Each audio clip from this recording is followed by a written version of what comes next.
Talladega. For many stock car racing fans, this one word, this one name means quite a lot, and it all comes back whenever we hit the track in Alabama. High speeds, action-packed racing, major wrecks, and it's one of the fastest tracks in all of not only America, but the world itself, seeing speeds of over 190 miles an hour throughout each and every part of the racing circuit, 2.66 miles, and coming from our smallest superspeedway style track in Atlanta just a week ago, we're bringing it up to the big scale, and this will be the Evolution Disc Golf 234. Qualifying's on the move with 7 minutes and 30 seconds left on the timing sheets. Alan Dobbs takes it up to the top of the charts, and Chad Mikes is now going to be in second, with drivers still taking times to find out whether or not they've got the speed to get up there in front of 88 laps of action here tonight. Great to have you all aboard once again here on the FTN YouTube channel, a triple header on Monday night, and I'll be leading you through all the action here in Talladega. David Croyt alongside you for all the action here in the Integrity Ignite series, so as it's been all season long, great to be with you once again as the racing is set to get on its way once more. Atlanta was a thriller, and tonight will be, I'm not going to say no different, but definitely going to be very similar. You got to understand the drivers around you, work with the pack. It's not an individual style track, and it is going to show as the race goes on. First time we went to Talladega in this series, it was a fantastic race. Long green flag runs, a lot of strategic action, and a photo finish to remember with Thomas Bressi coming home on top by just a few 1,000ths of a second. So we're hoping to see a bit more of the same tonight. Over 25 drivers have registered so far. We're coming up to 30 once again, and attendance this year has been fantastic for every race. A lot of drivers coming back, of course. Looks like a few drivers coming for their second or third starts, so veterans mixing with some drivers who haven't gotten that experience before, from drivers who have been here since the very first race of the year to drivers getting their feet wet in superspeedway action in this league. So keep an eye out for the dynamics in the racing tonight. Timothy Johnston goes up to the top of the board. Number 28 machine will now be first, out of Rob Ackley in second, and Michael Stroll then in third. Podium and qualifying is separated by only 33 thousandths of a second, and right now, the 17-time laps that have been taken, they're only separated by 8/10 of a second as a whole. So right now, with the exception of Nick Tarbuck being 8/10 of a second off, the rest of the field is only half a second back, and that's Boomer Logan in 16th. So half our field is taking qualifying laps, and they're very, very close to each other. Differences within the single thousandths of a second, so you've got to be perfect in qualifying here. It's a fast track no matter what line you take, and Ford Smith is going to put it into 19th as a new man goes up to the higher side of the charts. Jacob Fife is now in 8th. You'll see a lot of drivers running up high on their first lap and then going down to the bottom for that second faster lap. That is a hot lap in qualifying here. You want to build up your momentum on the high side because here at Talladega, so much track room gives you the opportunity to build up a few miles an hour on that higher banking. It's a slower lap time overall, but if you utilize that speed coming into the front straightaway in the turns 1 and 2, you'll be notably quicker for the entirety of the lap, especially when you drop down low and cut that distance. The speeds will be remarkably quicker than your first lap. Coming across the start-finish line very soon, but first through the tri-oval, Jacob Fife is going at about 175 miles an hour as it stands, and this is without a pack with him. He's 175 on his own and comes to the line, and he will be able to jump it into 4th. So 4th on the board for Fife in the Pro Powder and Paint number 36, and Jacob's going to find himself just outside the podium before things get going. Blake Gordon now going to be on the way in that number 13, and Blake's going to barrel down the back straightaway in the Dude Wipes Chevy Camaro yet again. He and Tyler Hensley are now the only two drivers on the track looking to take a qualifying time, so the exception of the 13 and the 46, qualifying might conclude a bit early today, and Gordon's already done with his time. Tyler Hensley is going to get on the track, but immediately pulls it down again at pit road, so right now, qualifying is at a bit of a standstill. Blake's going to come down to pit road yet again. Jacob Fife looks to be backing it down this time by all the same. And for the drivers still on track, they've already taken their times.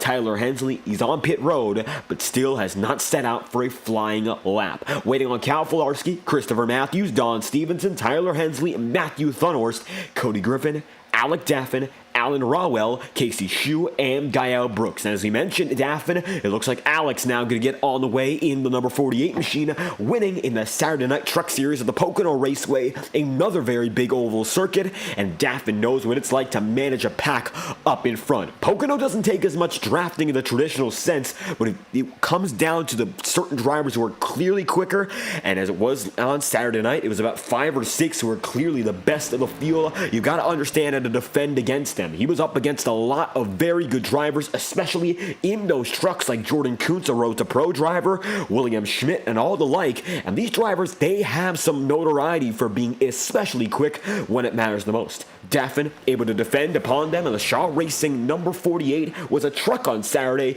came home with the win. Now looking to go back-to-back here in FTN. He'll make it across the start-finish line in just a few moments. He's going to be slowly but surely warming up his tire, getting back up to speed, and Daffin's number 48 will be the next man in on the qualifying charts. Up ahead, we are going to be looking at Tyler Hensley, but that's if he gets off the pit road. As we mentioned, still going to be standing there.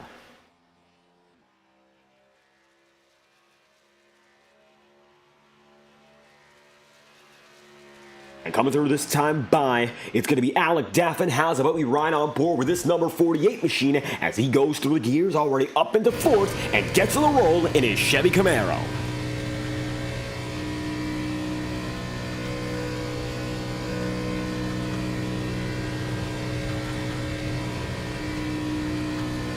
And with Daffin up on that high sign, you'll see this is his first time lap.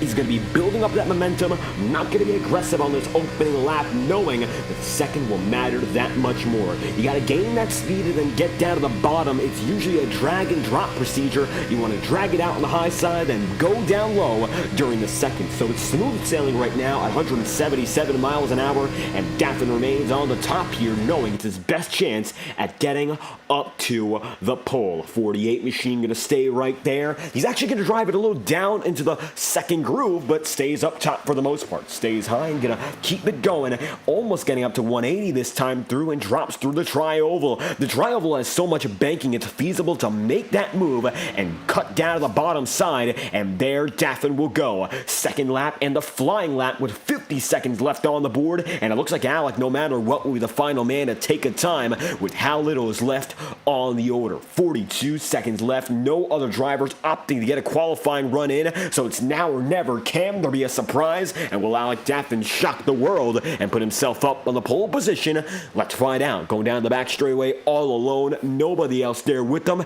Coming across the Alabama gang, super stretch into turns 3 and 4. Timothy Johnston right now has that pole position. Alec Daffin has scored in 21st. Coming through this time by for the Shaw Racing Products team. This will be the final run. Cal Filarski is on the track with 10 seconds to go, but not much more he can do as he did not put any other time in beforehand. Now less than 10 seconds remaining on the qualifying chart. It's going to be a drag race to the line, and just in time, Alec Daffin makes it. He'll be able to put himself up or not.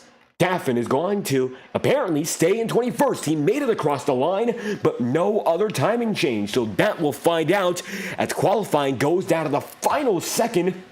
Now, we might not have seen another lap from Alec Daffin. He made it across the start-finish line on our timing, but we did not see him change position. So now, as we'll take a look through your starting grid, we're going to find out whether or not Daffin made that move up and see the rest of the grid all the same. Without further ado, this is the Evolution Disc Golf 234, and this is the Talladega SuperSpeedway as we bring it back for back-to-back nights of SuperSpeedway action here in the Integrity Ignite Series. Timothy Johnston finds himself on the pole position, 54.322 for that number 28. Victory eluded him in Darlington, and now he comes back with a vengeance up in front on the pole position, just ahead of Daytona winner last season in Rob Ackley. Ackley going to be second in that number 22 machine with a 54.335, and just ahead of his teammate Michael Stroll, who puts down a 3.55 in the third spot. Jacob Fife's going to find himself fourth then with a 54.362, and only Thomas Brescia rounding out your top 5. 24 machine puts himself there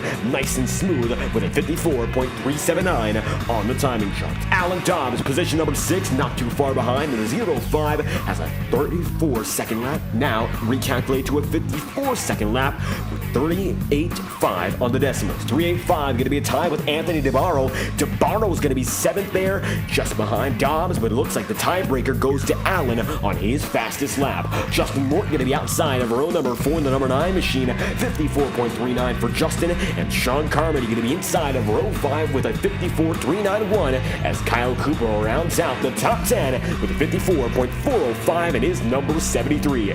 Then from there, Nick Tarbuck's going to be scored in the 11th spot, and Brandon Bernhardt will be in 12th. Travis McQuistion will be in position number 13, and Boomer Logan is in a dead heat with Travis. 1,000th of a second separates Bernhardt and McQuistion, but it's dead even between our Daytona winner this season and Boomer Logan. Tiebreaker goes to Travis. He'll be starting in 13th. Then from there, Chad Mike is going to be in the number 25 machine off his career best finish last week in Atlanta. Second place then. He'll be starting 15th place today.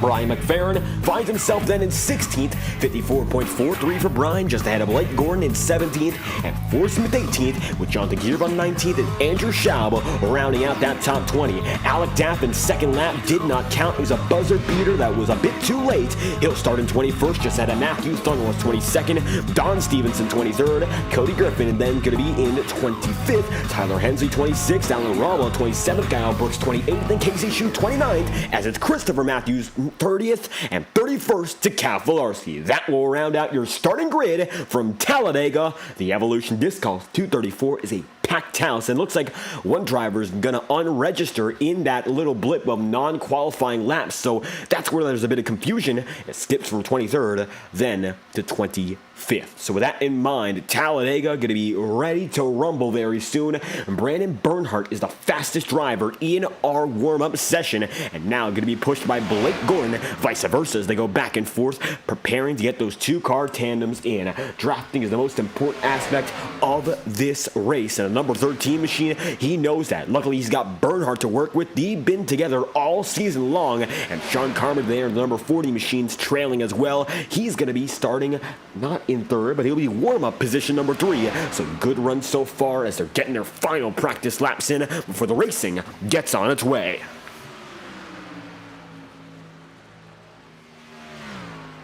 And now as we get timing and scoring loaded up once again, getting ready for another great race here from Talladega. As you might remember, the Integrity Octane Series went here just a week ago, and it was a fantastic, thrilling finish with Caitlin Height getting it done. Victory lane for the number 11 machine as she barely beat out the rest of the field with a front stretch charge to remember. Right now with 45 seconds left on the order, Brandon Bernhardt, fastest man.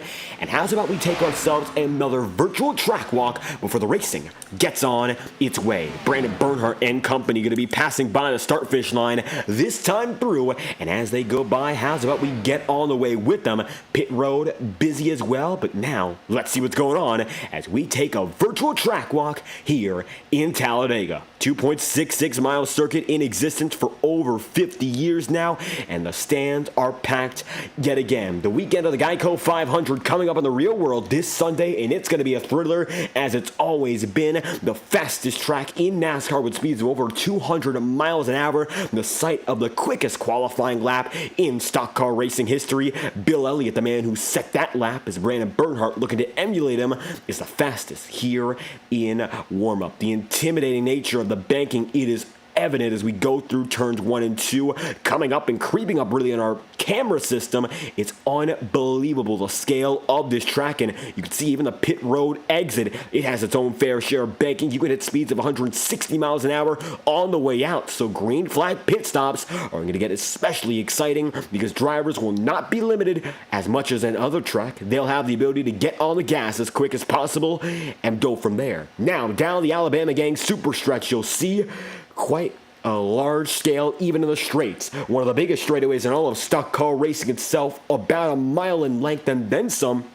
As you make it down the straight, and these drivers will be flying by it, not at the speed we're going right now, and we're certainly going to see some drivers have some trouble because this straightaway coming out of turns 1 and 2, an immense amount of banking, and you have to merge down just a bit to make it past the corner. The drafting is going to be intense. You have to manage that all the same, and you got to work with the drivers around you. So if space becomes an issue, you might find yourself on the apron, and eventually you might just hit the grass. As we come through 3 and 4 this time by, drivers are set to grab a gear momentarily, and we are now going to get on the way as we catch up to our drivers who are on pit road. Turns 3 and 4, a large-scale circuit all throughout and evenly modeled just like 1 and 2. As the drivers now begin to leave pit road, we'll catch up to them as you go by turn 4. Pit entry going to be just beyond this corner, and some drivers going to opt to take it down, maybe under green tonight. We saw green flag strategy last time we went racing here in Talladega, and that is something to keep an eye of as we come around this time by the front straightaway. The start-finish line is not at the front stretch. It's a bit pushed further. You got to go restart zone will be in the middle of the front straightaway, but you got to go a few hundred yards more to make it to the start-finish line. And now as drivers are continuing to go, one driver going to be on pit road, but the rest of your field is set to go at it here in Talladega. That was your virtual track walk, and now has what we catch up to your field. Backstretch is going to have the majority of the drivers right now. Timothy Johnston, the leading man, finds himself up in front in this Toyota Supra USAA machine. The number 28 has been very quick this season, has shown glimpses of the prowess he could sometimes achieve in Season 1, and now in the second season of 2023, he's shown that he can become that quick and then some. He's been able to work it no matter what track we're at, was consistent at Atlanta, had a very nice run going at Darlington too, and even though he wasn't able to execute on with some late race contact, he knows he's capable of a race victory, and he's got incredibly capable drivers around him all the same. Rob Ackley's been sort of the super speedway ace in this series, especially when it comes to the first season. Getting it done at Daytona was a fantastic victory for him to kick off the Integrity Ignite series as a whole, and now as they come by this time through, we're getting set to go at it yet again with Ackley on the high side and Michael Stroll, his teammate, in the second row. Jacob Fife there as well. It's a very familiar top 5 with Thomas Bressie, your most recent Talladega winner, finding himself as the final man of it. And as the iRacing official pace car comes through pit road this time by, time for Timothy Johnston and company to lead the field and get on to the green flag racing. 88 laps, 234 miles, and 1 Talladega SuperSpeedway. The green flag will fly in the Evolution Disc Golf 234. Time to drop the hammer in Talladega.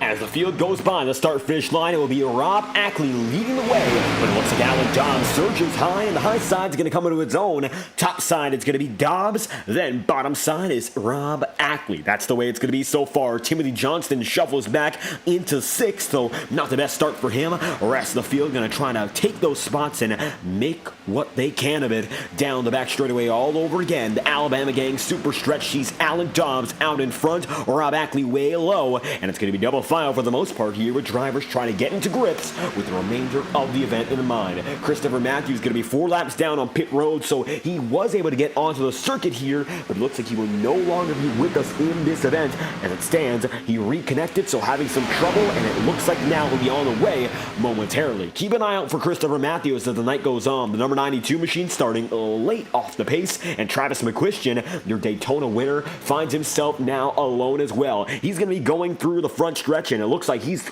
16 seconds off of your leaders, so not the best way to start this race for the number 93. As you look up in front, the field is still staying double file, getting set for the long haul here in Alabama. Alabama. Leading man is still going to be Alan Dobbs, and Justin Morton's then going to be there in second. Kyle Cooper is position number 3, and it looks like from there on out, they're going to be a bit more sparsely connected on the outside line. You can see guys like Anthony DeBarro coming up in the picture too, Blake Gordon, not to mention guys like Timothy Johnston staying down low for now, so we could see some drivers making some moves as the night goes on as opposed to staying in their line. So far so good though for Kyle Cooper. He'll surge up on the high side and at the stripe barely lead the lap. Number 73 machine out in front for the first time of the day. 4 laps in, Kyle Cooper leads him through.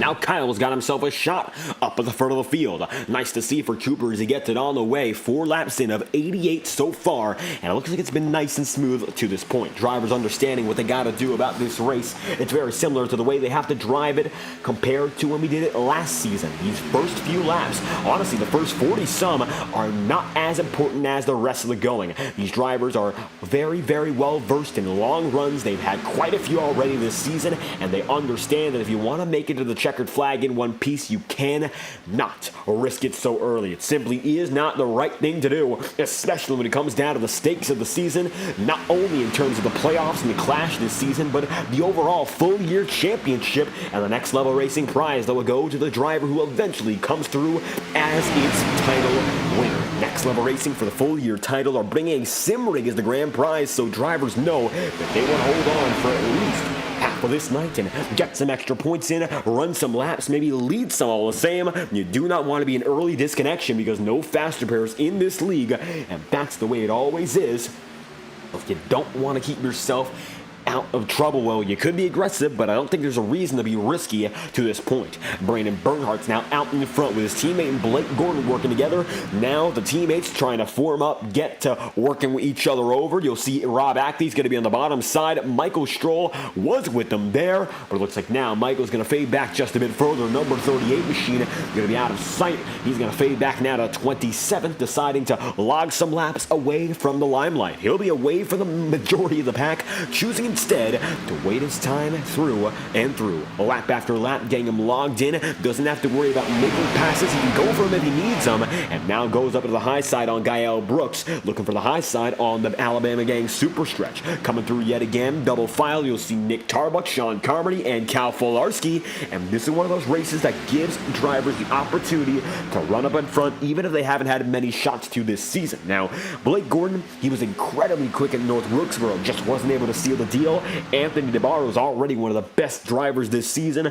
with multiple victories on tour, but guys like Brandon Bernhardt, Kyle Cooper, Boomer Logan, they've not yet won this season. And when it comes to, of course, the case of Boomer Logan in specific, and you can add it to Brandon Bernhardt as well, they have not yet won in this series. So it could be a first career victory in this race. Number 94 machine now going to be pushing DeBarro up in front, and it's going to be double filed yet again. This time the 27 finds himself the race leader on the high side, and he'll be trading places with Blake Gordon right down low. 7 laps in of 88 this time by. So far, so good for the drivers up ahead. And it looks like further back, a bit of a separation as Jacob Fife is going to take him 3, trying to push Forrest Smith out of line. Alec Daffin's going to be right in front of the 3 wide. Hopefully not mayhem, but certainly it's going to be a bit more chaos than usual. 84 machine finds himself lonely on the top, and that's the way they stay as they come 3 wide for a few drivers deep into the front straightaway. Forrest remains on the top side. Thomas Bressy's not going to let him at all either, and Bressy remains on that middle groove. 84 machine still on the higher side of it. He's going to be the first driver to try to take it 3 wide here, and Forrest is making those risks early. He's going to take Thomas Bressy with him, and all of a sudden, 3 wide might become usable early in the race. 8 laps in of 88, drivers trying something different here, but not quite sure how well that's going to work out. One driver is going to drop off. That looks to be Alan Dobbs. He sees the chaos and doesn't want any part of it. So let the drivers get back at it on their own way. Mostly double file. Now going to be some 3 wide racing as Justin Morton goes down to the bottom. He'll fill the gap and take Timothy Johnston there too. All of a sudden, the pack is beginning to spread away. We got 2 distinct packs being formed. Going back, you'll see about a second group behind Jonathan Gearvon, Don Stevenson, all coming by, but most of your top 20 remains on the track together, and now some of which are 2 wide or even 3 wide, battling for position. And already some jockeying for spots going to be seen lap after lap. It's become a bit more and more. And now 9 laps in, mostly double file for the top 10, but then further on back, guys are starting to try things, getting a double file once more. They'll file Forrest Smith out, and Forrest finds himself in the same problem, even though he's got himself in a different position. Thomas Bressy's now going to see Chad Mikas come on him, and they'll be 3 wide coming up through the field. Number 25 machine has got the back of the 24, and vice versa as they work it on the high side. Now split Jacob Fife and Anthony DeBarro. Does DeBarro make a late block? Chooses not to. Alec Daffin is now your race leader, and Daffin's be able to drop down low and make those spots up in real time. Nice and smooth for the Alec Daffin crew. Now Shaw Racing's ahead with 3 wide at the stripe, showing the number 48 just barely getting the lead until Thomas Bressy takes it right back. Bressy's now the man on top, 10 laps in, and they're already fighting for position like it's the last. So far, so good for the Thomas Bressy team. He's got, of course, Chad Mikas right there with them. Not too far behind, you'll see Boomer Logan and Brian McFerrin, and they're going to be 3 wide still, just beyond the leading places. The 48 of Shaw Racing's Alec Daffin stays down low. He'll bring Blake Gordon there with him. Double file up in the lead yet again. 2 wide and 3 wide interchangeably being used, and now DeBarro's got himself up ahead once more. Anthony DeBarro now leads the field alone. Alec Daffin's got a run, and all of a sudden, it's going to be the number 48 machine trying to claw back through the front stretch. And the question becomes more and more as we see drivers attempting moves down the front straightaway. Which is the preferred line to make passes and hold position when drivers come to the start-finish line? Well, right now, of course, you'll see Shaw Racing's number 48 and then DeBarro Slider's number 27 going at it side by side. And it looked like that time through, DeBarro clearly had the advantage, even if the middle groove is not as well developed. You'll see Blake Gordon's going to be in the back bumper of Alec Daffin in the line. The low side is much bigger. Right now, that middle is getting the best of both sides of the track. High side, it has a bit more momentum. Low side cuts more distance. And if you're in the middle, you're getting both benefits in one way or another. So Alec Daffin's going to try to use that bottom side exclusively, but you'll see how DeBarro gets that run, and it's all he needs to lead lap after lap, even if Alec Daffin remains right there. This time, though, it looks like they'll all get bunched up, and Jacob Fife will have to push at the end of the lap, and barely giving DeBarro the lead as they come into turns 1 and 2. So once again, double file formation. It looks like drivers trying some things, testing the waters, and getting back to a more conventional position. Drivers getting back there side by side, 2 by 2. Forrest Smith, number 84 machine, will be a little further back right now. And how's about we ride on board with a driver who's watching all the action? It's the number 38 machine of Michael Stroll, currently finding himself position number 17. Take a look on board with Michael Stroll as we're now riding in the middle of the pack here in Talladega. And you'll see right now Tyler Hensley getting right there on the bottom side. It looks like it's going to be double foul even this far back of the field. And Michael Stroll working with it just fine. The AC Delco number 38 knows what it's like to get it done to the big track here in the Ignite Series. Most recent victory in Michigan last season. A dominant return victory ahead of the likes of Alec Daffin, racing it as hard as he could. But Michael Stroll got away, especially with tire strategy. He was clearly the fastest man all night long. So Michael Stroll might not be up there right now, but certainly as the night goes on, one of the drivers to watch, as you'll see Brian McFerrin there, and as we take it for a 360 spin and look at the back bumper here, you'll see drivers are still further back than where Stroll is at the moment. You'll see Sean Carmody, Matthew Thunnell is going to be there, not to mention Jonathan Giron and Don Stevenson, and so far so good that far back in the pack, but 13 laps in, looks like right now logging laps is the big goal for a driver like the 38 as they go through 13 laps in of 88. That's how it's been to this point, 2 by 2, at least for the most part.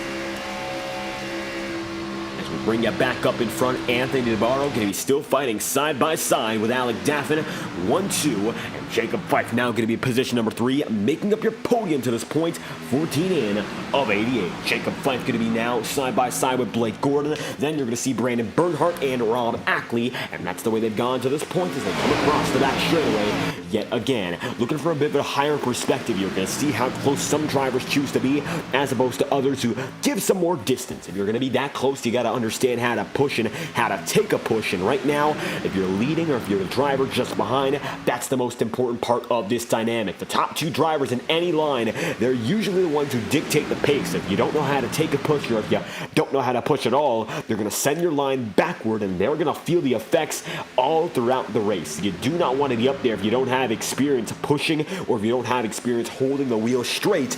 And while it might sound simple, with pressure and higher stakes and higher speeds as well, it can become that much more of a harder task to accomplish, as they'll make it now by the number 93 of Travis McQuistion, your Daytona winner, not having much luck tonight and goes one lap down. The first driver taking off the lead lap based on pure pace tonight.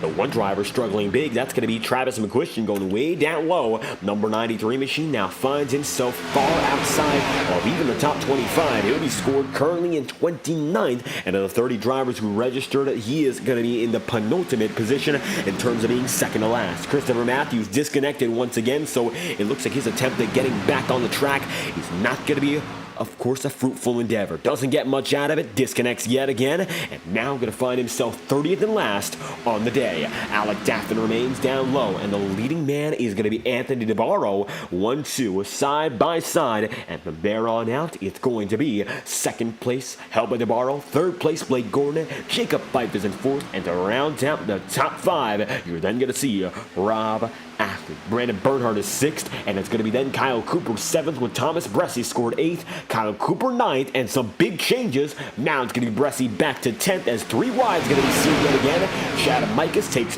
Boomer Logan and Brian McFerrin right up high. So say hello to the three wide racing yet again. Now it's going to be the middle groove, the smallest of any, and the high side becomes a superpower all the same. Chad Mikas tries a three. He's got himself there with Boomer Logan at the same time. Brian McFerrin goes up with Sean Carmody and Forrest Smith, and even Michael Stroll puts himself in the third groove, dedicating himself to the all the way high side. 17 laps in, out of 80, and that's the way it's gone to this point in the Evolution Disc Golf 234. As the field comes across yet again, now Jacob Fife looks a bit down low, doesn't make that lunge, but certainly looking for an opportunity, and that's what it's going to be like right now, especially if you're going to play it smart. You want to look for the chances, look for the ways to make a pass, but sometimes it's better to look for them than to go for them. You got to understand what the right moves are, especially in this situation, because it's going to be a lot like this, if not even more hectic, when the race is over. Don't expect it to get calmer as the night goes on. It's going to end up being more of the opposite. If you're not handling this well, you're not going to make it to the end of the race, and it's going to show as your performance worsens as the day goes on. And so far right now, most drivers really holding a very straight wheel. No issue in terms of making contact, and they've done a fantastic job of keeping it off one another, even if the driving gets a bit more hectic up in front. Coming down the back straightaway all the same, you'll see Alec Daffin remains at the bottom, and Chad Mikas goes up high, and that's the way it's been. Rob Ackley now going to be 3, Brandon Bernhardt way down low, and the story of this race so far is all about the 2x2, but Chad Mikas trying to form a different narrative and finds himself now as high as the 5th place, trying to get up there to make it 3 wide for the race lead.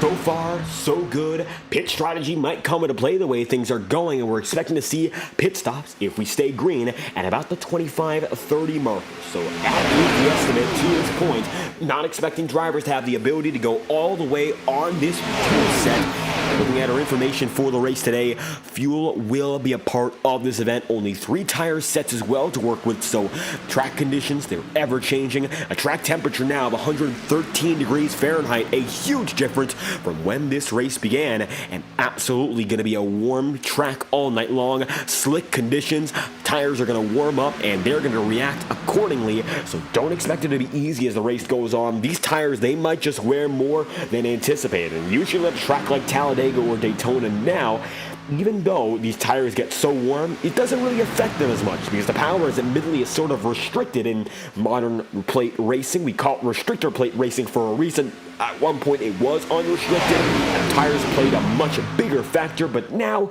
not so much. So drivers are really going to have to work with the tires in a different way, having to manage them even if it's going to be slower racing, because if you get loose off a corner, it's going to come back to bite you and you won't have enough room to save it. Doesn't matter if you have the time, you might not have the space, and if you hit someone, it's going to cause a major chain reaction, and the field is going to feel it from the front all the way to the back. So keep an eye out for all the drivers working on that strategy, not only when it comes to keeping themselves up in front with a pack through pit stops, but also when it comes down to fuel and tires. Not a lot of tires to play with, and the fuel will come into play itself, so a lot of variables to keep an eye out for, no matter if you're up in front or trailing in the rear. But right now, the big advantage for guys who are running in the back outside, say the top 25, not putting as much work in to stay with the field.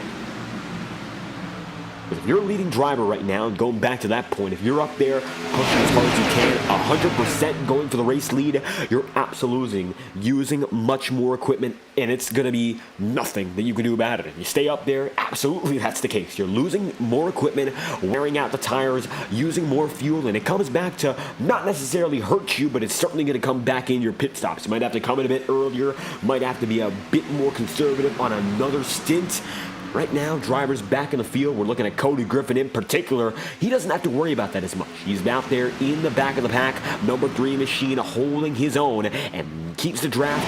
He's losing as much throttle, only about 75%. He can get down to that and just keep on coasting, and he doesn't have to worry about the drivers who are all around him. Just has to let the drivers do work and keep them in play. And especially if we expect to see a caution as the night goes on, staying with the pack and lying back might be the best thing you can do, because if your car stays clean, you can stay competitive until the very end, and that's going to help out any driver, no matter what position they are in. Alec Daffin, Anthony DeBarro, and now Chad Mikus, the big 3 up in front, and it's going to be Daffin low, DeBarro in the middle, and Chad Mikus up high. So far, so good for your top 3 who have remained this way now. 22 laps of 88, and it's been a quarter of the race so far. No big issues, and drivers remain clean as they come down the start-finish line yet again. Daffin tries to lead this lap on the bottom, a little bit of a shuffle down to the apron for Kyle Cooper.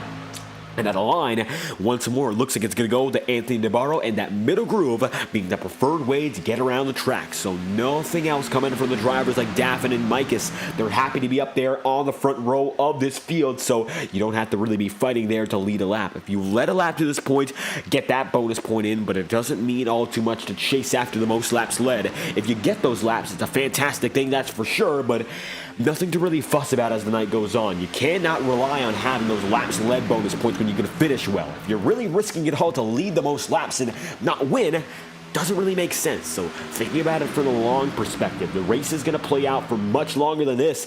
Even if you've led the most laps so far, maybe lie back a bit, let the drivers run their own. If you're really stretching yourself to the start-finish line, maybe it's time to worry about all the lap in itself. You know what it takes to get that pass done at the final moment. Now try to work with the other drivers and see if you can build some connections and work from there as the day goes on. Christopher Matthews is still going back and forth trying to race. He's disconnected twice and connected twice more. So it looks like Matthews' night is not necessarily done. He's 26 laps down as it stands, but still making an active effort to get back on the track. So it looks like Matthews might not be done and done as he just reconnected to the session once more. So no retirees to this point, at least from what we understand, because Christopher Matthews is back in the session, and even though he is now over 20 laps down, he's still trying to race, and it looks like he's going to not stop until he gets that thing working, and the night will be over, maybe by that point all the same. Travis McQuistion is 1 lap down, and Alan Rowell is now 43 seconds down. Rowell is going to go through turn 1, and the field is due to follow. Another lap machine set to come in the way of these leading drivers, but Alan might not get caught up before the pit stops expected very soon. 25 laps in so far for Alec Daffin leading the way with Anthony DeBarro right there high. Looks like Chad Mikus fades back a bit more, so not the best effort right now on that lap in particular. He'll have Boomer Logan pushing him down the back straightaway to recover a few more spots, so now the back and forth game gives Chad that lead by the Alabama gang super stretch's conclusion, and even if you're not up there during the entry of the front stretch, by the exit things can change big, and while Daffin had that lead coming through, now he's going to have to fight 3 wide dead even, and he's almost certainly not going to lead this lap unless he gets a huge push from Blake Gordon, which right now, not quite expected.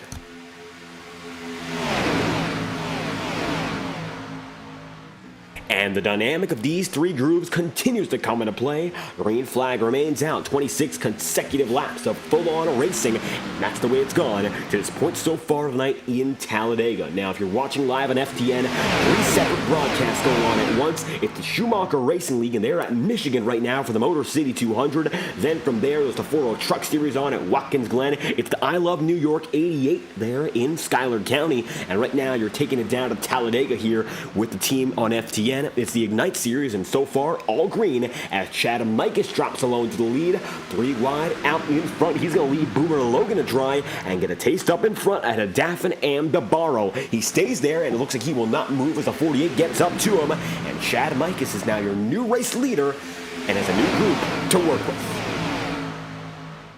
And it looks like Chad is going to be able to fulfill his own goals, but that outside line is going to dissipate as soon as he does so. Look at how far back Boomer Logan's already dropped. As soon as Chad leaves, it looks like he's going to fade back big. Down to 7th already, and he's going to get lucky to slide into the outside groove here. Looks like 3 wide is no longer viable, and Chad Mikus is the man who wins big. Boomer Logan, though, going to have to fade back and work with what's left of that second group. Huge difference right now in position. That's going to be an important footnote in this race. If you make a move like that and you risk it all to get away from a certain group, it's going to come back to bite you if those guys get back in front yet again. Consequences are major when it comes to drivers interacting with each other. If someone's not happy with what you did, they'll let you know as the night goes on. Alan Rowell went down to pit road. He looks to be coming in this time by, as a matter of fact. So Rowell is going to set himself up to go down to pit road next time through. Keep an eye out for that as Alan Rowell comes across the stripe for his 27th lap. The field comes around for lap 28. Now pit strategy might be coming into play. 25 machine, Chad Mikus right there, and he'll be leading the field down to a lap machine. 43 is going to have to get up high or go down low. The choice for Rowell going to be made right about now. Allen stays high, tries to get in the draft immediately after, and the 43 sets himself up to the top as the leaders go right by. And now as the field's going to fly by Alan Rowell, no trouble there, and luckily the 43 machine stays out of an issue and remains up there. It looks like he's going to delay his pit stop, and the pitting in signal was given a few laps ago, but does not seem to be using it this time around. 43 remains up on the top side, and that Toyota Supra gives the signal once again, so delays his pit stop, and he'll be hoping to go down at lap 30 exactly. DeBarro is going to be up on the high side, and Chad Mikus down low, remaining 1-2, and it's Alec Daffin and Jacob Fife right behind him on that second row. Blake Gordon right now going to round out the top 5 with Rob Ackley then 6th, and Sean Carmody is in 7th. Boomer Logan's going to be there, and it looks like fades back. It is Sean Carmody now scored in 8th. Double files side by side, and that's the way it goes once again. A bit of a stretch of 3 wide racing, but it's going to come to pass, and now Cal Filarski is going to be the only driver trying something up high, and in doing so with lap machine, Travis McQuistion was 1 lap down as it stands. And 29 lap stint of 88, we have gone all green to this point. Very good racing out in front. And as it was last time at Talladega, if these drivers can get into a rhythm, they'll go almost all the way without hesitation. 30 laps into 88, this is sure to be the longest run of a race no matter what. The way things are going, this should lead us to at least 1 green flag cycle, and that might be the hope for drivers up ahead. They want to get that opportunity to run with the best of the best, and a pit stop cycle usually separates those who are the most competent in the racing compared to those who might not have it as the day goes on. Right now, of course, everyone's up in front, bunched up on pace and speed, but if you get that 1 pit cycle, drivers who are not proficient with managing the entry, the exit, or what have you, all those factors, they can affect who ends up there by the end of the run. If you're up there in the entry, you might not be there by the exit, and we've seen spins on pit road, wrecks on pit road, slides into pit road, and all of the above. It's very chaotic. As the night goes on, you'll see that progress, and this Talladega night has given us great racing, and it's given us clean racing, the most important aspect coming through this time by. It's going to be now Cal Filarski up to the high side with Travis McQuistion pushing, and the number 93 machine gives Cal a shot to the high side, looking for his best career run, and the number 6 machine is right there, taking the field 3 wide and taking them by storm. New race leader Cal Filarski, but he'll have to come down to earth for at least the time being. 93 stays alone up top, and the third groove, while it is developed, maybe not going to last all too long. A great shot up high, but nothing more as they come through this time by again. As they come through yet again, we'd like to thank our partners at Tango Paints for providing all the action here at FTN as they've done race after race. You might know Tango Paints coming on to sponsor last week at Atlanta and, of course, giving out the $9.09 prize to our race winner. A tremendous collaboration between us at FTN, Tango Paints, and the Integrity Racing League, and the first step to come with more involvement from the Tango Paints crew as the year progresses. We'd like to thank once again Tango Paints for becoming the official graphic design partner of FTN with a price that you can't beat. Offer starting at $50 for the best iRacing, sim racing paints, and liveries that you can desire for your sim racing identity. Check out a bit more about Tango Paints as we play a promotional break, courtesy of our friends at Tango Paints and Tolo. And check this out, you might want to become a motor driver using Tango Paints here on iRacing. We'll be right back after this brief break from our official graphic design partner at FTN, Tango Paints on Twitter.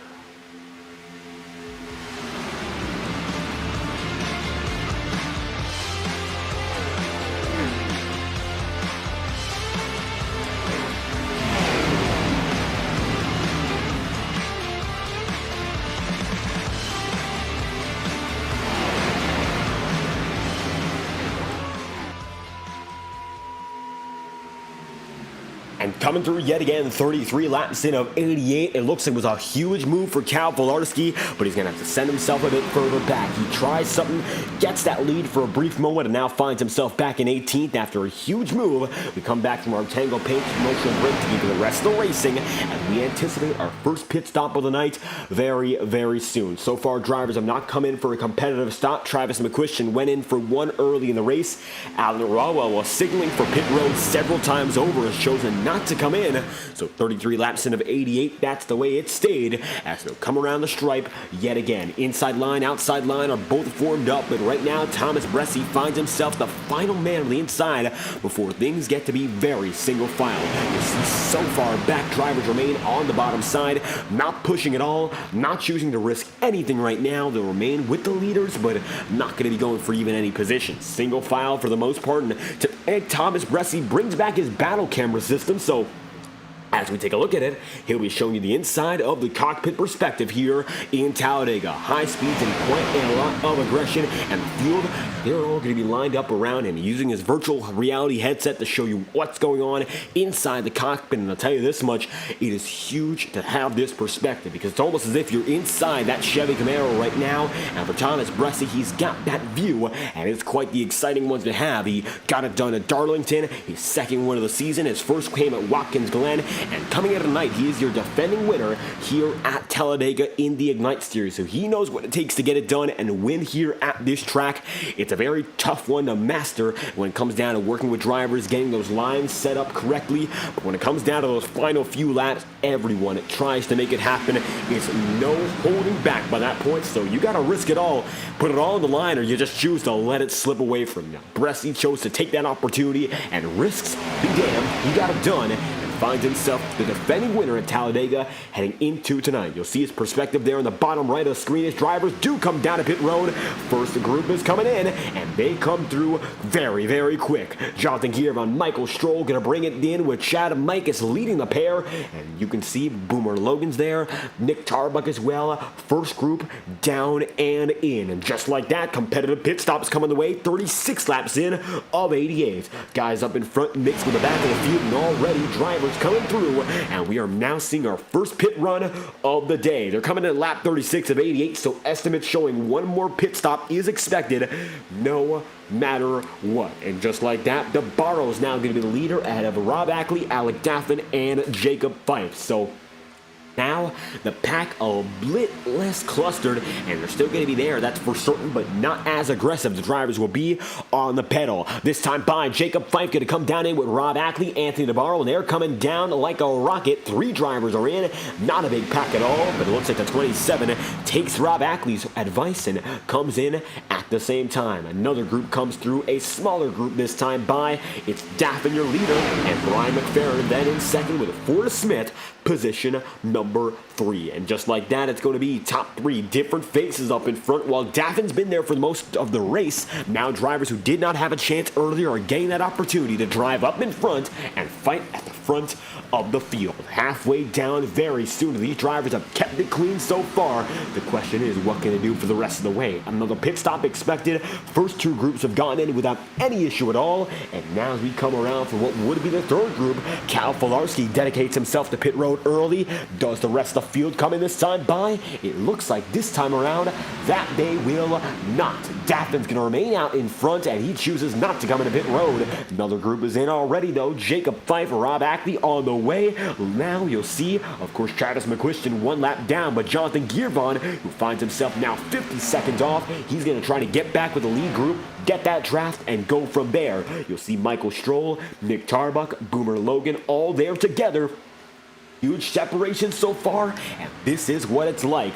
Pit strategy isolates these drivers, so if you have a few people, it's better than nothing. And right now, they're lucky to have at least some group with them, because right now, drivers who are fading back, who don't have anyone, are certainly going to lose time, and that might be the make or break the way things are going. Such a clean run to start this one off, so if you can't get up there right now, you'll have to bank on a caution, and it looks like this time by, early pitters are going to be an anomaly yet again. 38 laps into 88, Brian McFerrin, their new race leader, opting not to come down a pit road, and as the green flag will stay out, 39 laps in of 88, still no decision from these drivers up ahead as they remain on the track without any signs of stopping.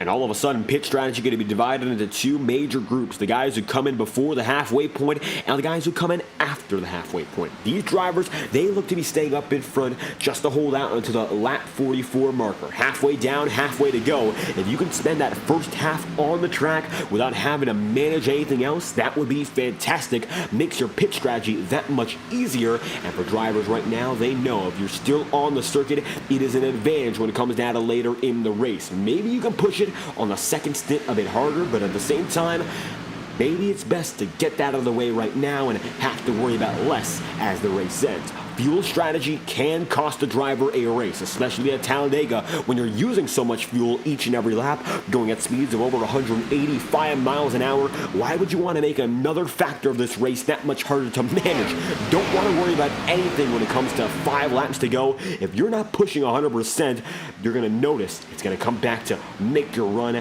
that much worse. Understanding the strategy and the situation at hand, you've got to think about what the best decision is for your future in the race. Maybe it's a risk, but it might be worth taking to come in later and worry about the rest of the race in terms of driving and not in terms of fuel and tires. Coming through this time by, Brian McFerrin still leads the way and has not chosen to come in, with Alec Daffin there as well. Don Stevenson, Forrest Smith up on the high side, 2x2, bit of beating and banging, and it looks like Stevenson makes some contact with Blake Gordon. Luckily nothing comes of it, and they stay the same up in front. Second pack beginning to form. You'll see Alan Rawell there. You'll see Chad Mikas now leading it. Anthony DeBarro's now with another group himself with Jacob Fife and Rob Ackley. This trio remains out in front right now and effectively are the leaders of those who have taken pit stops. Ackley, Fife, DeBarro. That's the way it goes so far.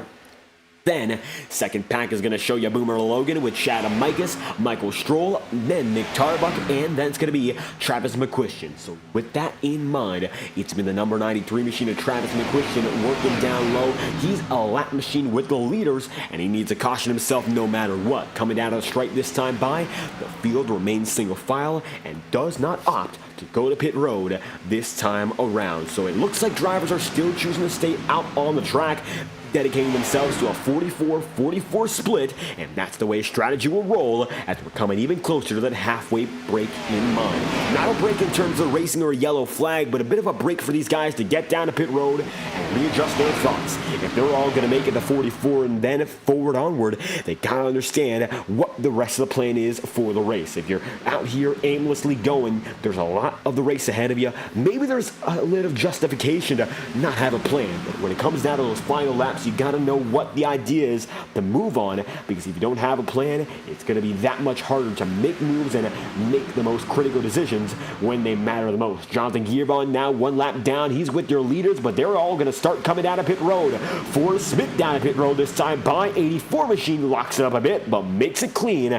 and pit road busy yet again. Second group, 48 machine of Daffin there, Brian McFerrin 2, Don Stevenson all the same. They all come into pit road this time by, and just like that, they're all through for another stop on the day. This is their first stop, as a matter of fact. They were on pit road earlier, but not for a pit stop, at least the most of them. One driver starting on pit road, Travis McQuistion, and Christopher Matthews eventually ending his attempt to get back racing. Troubles are going to lead to him having to sit out of this event. 45 laps down, was not able to get it off the pit road to begin this race. Alan Romwell and Travis McQuistion are 1 lap down each, and now 43 laps in, Bressie, your new race leader, and he's going to try to come down to pit road this time by, or will he? No. Drivers do come down though. Kyle Cooper comes in. It looks like Sean Carmody there as well, and another bunch comes in with Carmody spinning, and it looks like he'll go around. Nobody else caught up. Blake Gordon almost gets a piece of it, and luckily nobody else is going to get caught up, and Sean Carmody going around 40 machine with the Harley Davidson paint scheme, gonna spin, and luckily nothing more comes of it. Very close call. Blake Gordon stays straight, and that doesn't call the yellow flag. Instant replay going to show you the first incident of this day, and it's going to be Sean Carmody coming down to pit road.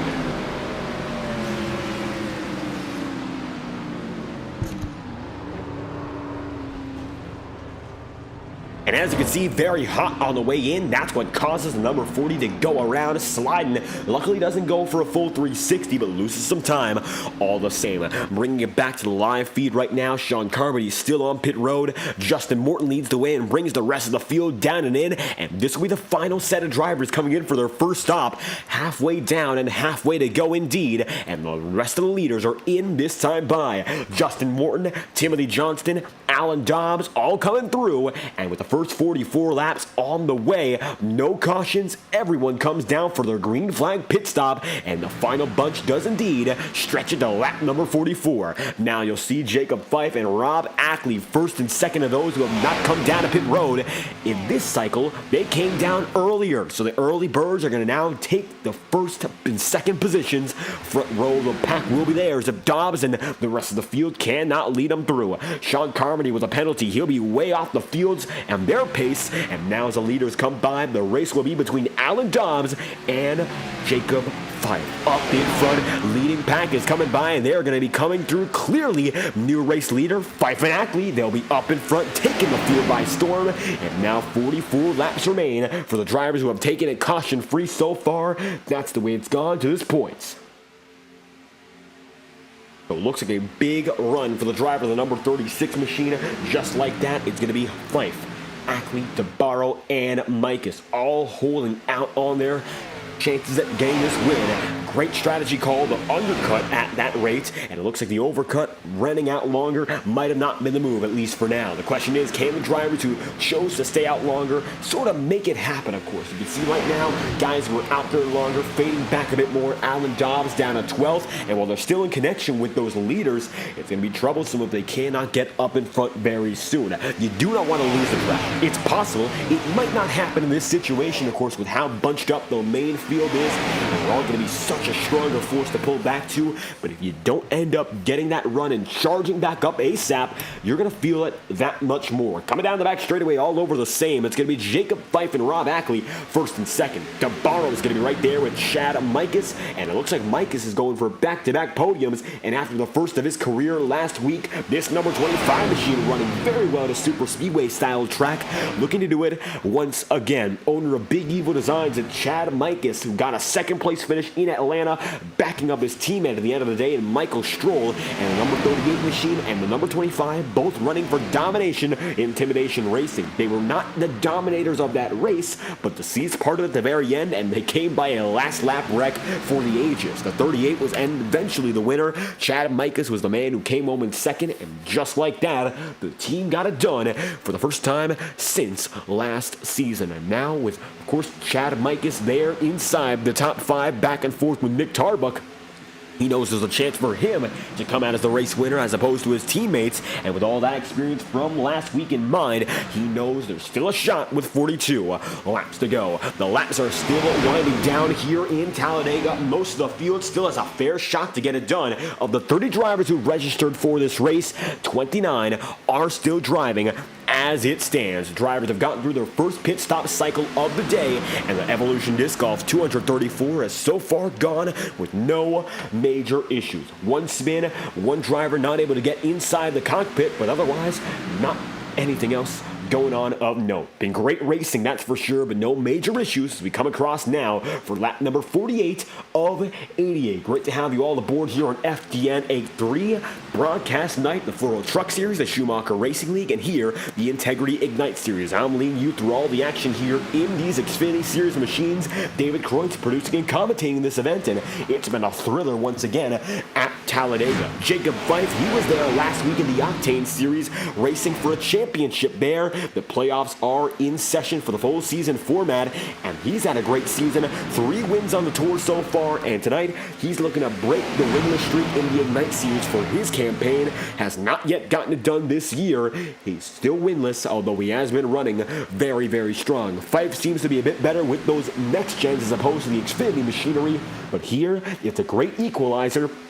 And Talladega providing him a shot to go for it all the same. Jacob Fife going to be leading, Chad Mikus in second, Anthony DeBarro then in third, and Rob Ackley then in fourth, with now Alec Daffin scored in fifth. Going to be sixth to Boomer Logan, Brian McFerrin is seventh, and Michael Strolis eighth, with Don Stevenson ninth, and Nick Tarbuck rounding out your top 10. Cody Smith is unfortunately not racing tonight, but Next Level Racing is still your official partner of the Integrity Racing League. For high quality sim racing performance products made for dedicated sim racers who deserve nothing but the best, be sure to visit nextlevelracing.com for more information about the Integrity Racing League's official sim racing partner. We're going to bring you your first promotional break of the day, courtesy of our friends at nextlevelracing.com, and all the action has been brought to you courtesy of Next Level Racing, high quality sim racing products since 2009.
And returning to the action with 38 laps remaining, Jacob Fife and the number 36 team lead the way so far, and Alec Daffin now finds himself on the bottom, getting back up in front. Daffin is as we come back from our first Next Level Racing promotional break of the day. Our pit stop cycle for the night might be already out of the way. Some drivers even able to stretch it until lap 44, so halfway down, halfway to go, that's when they came down a pit road.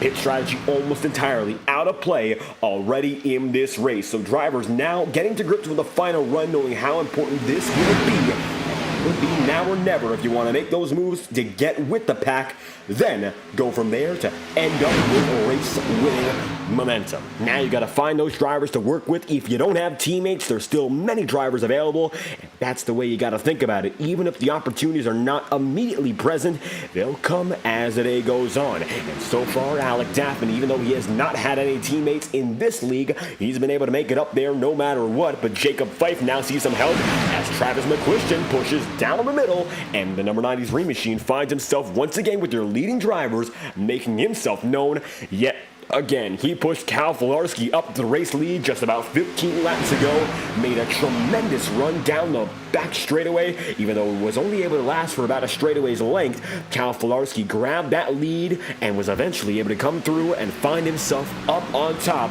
Not the end of the lap, but still getting that lead for the first time this season. So Filarski got a taste of it up in front, and now Travis McQuistion keeps himself there. Even though he's one lap down, he's running with these leaders like he's up there for the race win.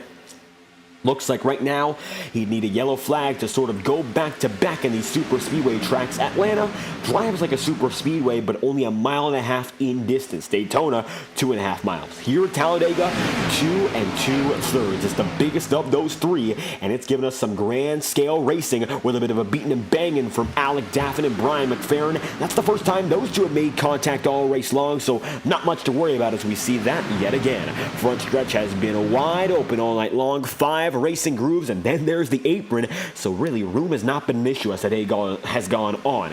Triple wide. It's going to be 3 wide, 3 rows deep momentarily. Alan Rowell is there, but Rowell is also a lap machine, so the lappers, leading drivers, they're all mixed up with each other right now. Single file, though, from there on out, and you're going to see drivers like Matthew Thunhorst, Tyler Hensley, Alan Dobbs, Gael Brooks, and Blake Gordon, with Kyle Cooper then there in 19th, and Brandon Bernhardt position number 20. Jonathan Gearbon's going to be then in 21st, and Cal Filarski's then in 22nd, and Andrew Schaub is now in 23rd. It's Casey Shue, position number 24, and Travis McQuistion then in 25th. That's the way they've gone so far up in front of the field. McQuistion is there, but he is still 1 lap down despite the fact that he's up there racing with the leaders. He's been the lap machine that's mostly interfered, but not necessarily in a negative sense. Has not caused an incident. He's been there sort of as a placeholder for the draft.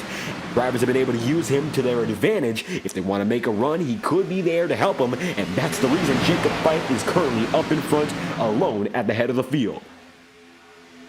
And even though it might be a disadvantage for some drivers to deal with a lap machine up in front, it looks like tonight, guys like Travis McQuistion and Alan Rowell are going to make a difference if a driver has a race-winning campaign in play. You got to work with every driver around you, not just the guys who are technically scored as leaders, but also in addition, the guys who are at least 1 lap down. They could be big factors in this race. You make them upset, they might just come back to bite you. We saw at Michigan in the FORL Cup Series just a few nights ago. James Thurston and Ethan Workman fighting with each other, and they went back and forth on the track. The Workman machine pushing him all the way to the edge with 2 laps to go, and the lap machines are not going to hesitate if they get upset. Now, here in the Integrity Racing League, that might be different. I think it is, really. In all honesty, the FORL Cup Series just races a bit different, but here, that shouldn't be as big an issue, but you never know. The human emotions of racing sometimes are the overpowering force. No matter what, they'll come back to find a driver. They might not bite him at first, but it can certainly become a long-term issue if you play the wrong cards. And right now, patience has been key. Christopher Matthews disconnects and connects once again, so 50-odd laps in. He's still fighting to get back on the track, and we dedicate, of course, some portion of our attention to Christopher Matthews, still trying to get there on the racing circuit. Matthews has reconnected once more, and it looks like he is not done yet. 33 laps to go. He wants to get some laps in, and it looks like mathematically he is going to be finishing in last no matter what. He's 59 laps down compared to the next driver in front of him, and it just looks like there's nothing more he can do. Next man down to him is Justin Morton.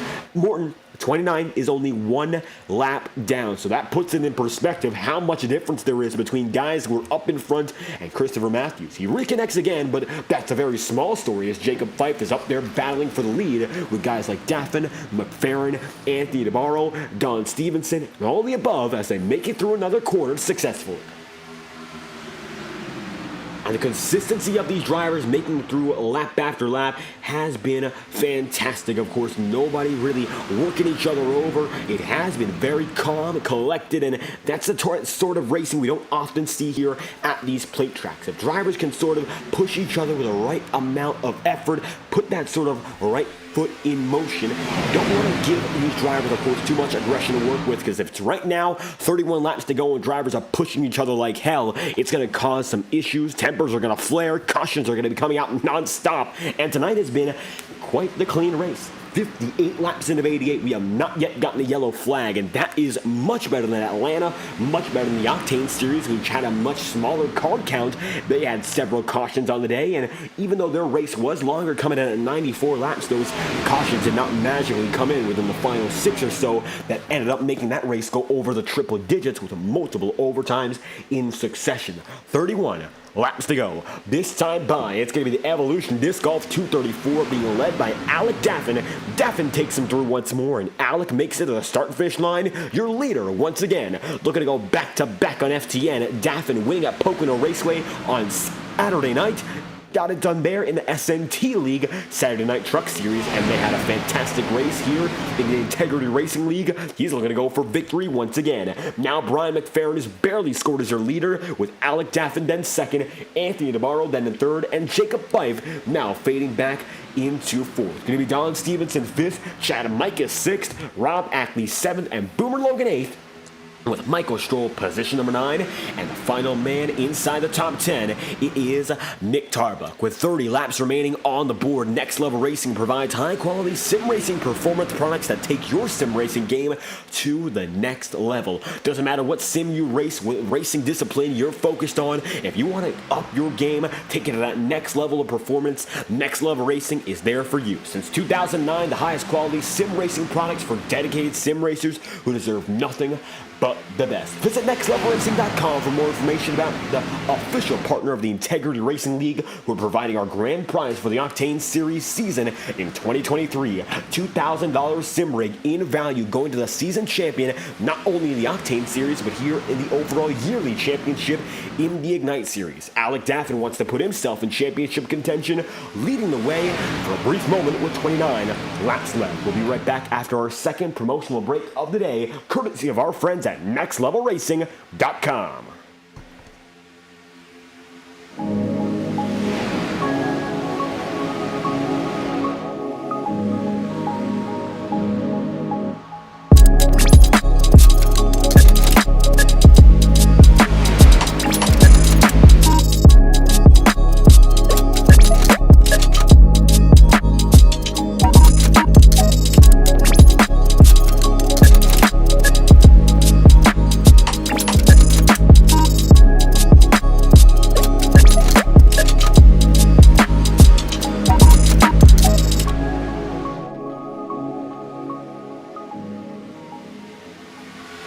It's going to be 3 wide for the race lead up in front. Brian McFerrin goes right down low. Daffin gets split to the middle. And Anthony DeBarro remains on the high side here with 28 laps remaining. The field is still very, very far apart, mostly spread single file. And the calm is still here before the storm. You can see how many drivers are lined up. Right now we're looking at the second pack with Jonathan Gearvon, Cal Filarski, Andrew Schalban, Casey Shue.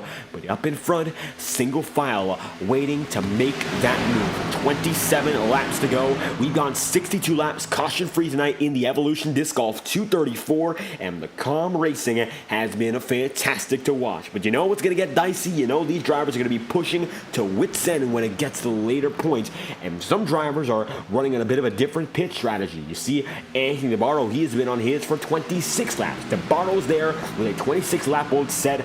Brian McFerrin's been on his run for 20 laps. Some drivers are on as low of a run as 18 laps, going back to drivers like Thomas Bresci in 13th and Matthew Thunhorst in 14th. So right now, for the drivers who are up in front of the field, they've been out on the track a bit longer on this run. Some drivers who are further back right now are hoping for the long run to really carry them to the success that they hope to have as this race continues. And if they've made it this far, nearly 3/4 of the way, the last dash is all they have left to worry about. Down the Alabama gang super stretch, back straightaway, you'll see the battling for second. Daffin's trying to push DeBarro out to lead so he can go down low and try to take that lead for himself. 48 Machine keeps the push going. 48 Machine of Shaw Racing's Alec Daffin is in second right now with DeBarro leading. And these two have been up there since the very beginning. Now, drivers like Brian McFerrin coming and going. Lap machines like Travis McQuistion and Alan Rawell now in play. But it has been between these two drivers on the high side for the race lead all night long. DeBarro and Daffin have been the most consistent and have been usually the quickest drivers lap after lap no matter what is going on.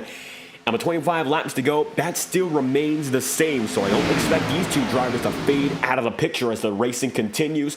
They've gone this far, have been fantastic all the way, and now only have a few more laps left to finish off the field and maybe go for their own wins in succession. Brian McFerrin, he doesn't have a win, so does Alec Daffin. They're both winless this season. DeBarro, though, he has been fantastic with multiple wins on the tour.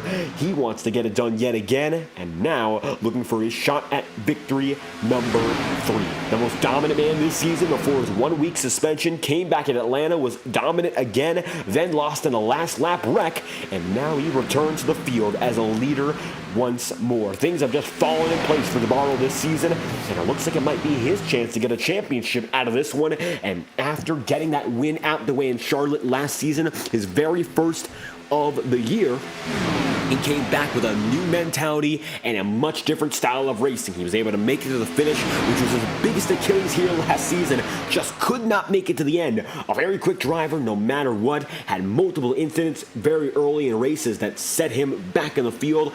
And even though he was, of course, one of those drivers who was quick, the execution was what was lacking. And right now, execution has not been lacking all night long. DeBarro's been up there, has not had to worry all too much, and with 24 laps to go, he's got Alec Daffin right behind. Only about 5 drivers on the lead lap going to remain within the striking distance. You'll see now Jacob Fife is going to be 4th, and it's going to be Forrest Smith who's in 5th. But from there on out, they're all single file, so these drivers are really playing it calm, hoping to get to the end in one piece, and it makes sense. But Daffin goes down low and might have made the first move, in the final pieces of this chess match are now in formation. Alec Daffin goes out of the bottom side to get a lead for himself, and as they go down the Alabama gang super stretch, tries to block and gets put down in the middle, and looks like that block does not pay off at all.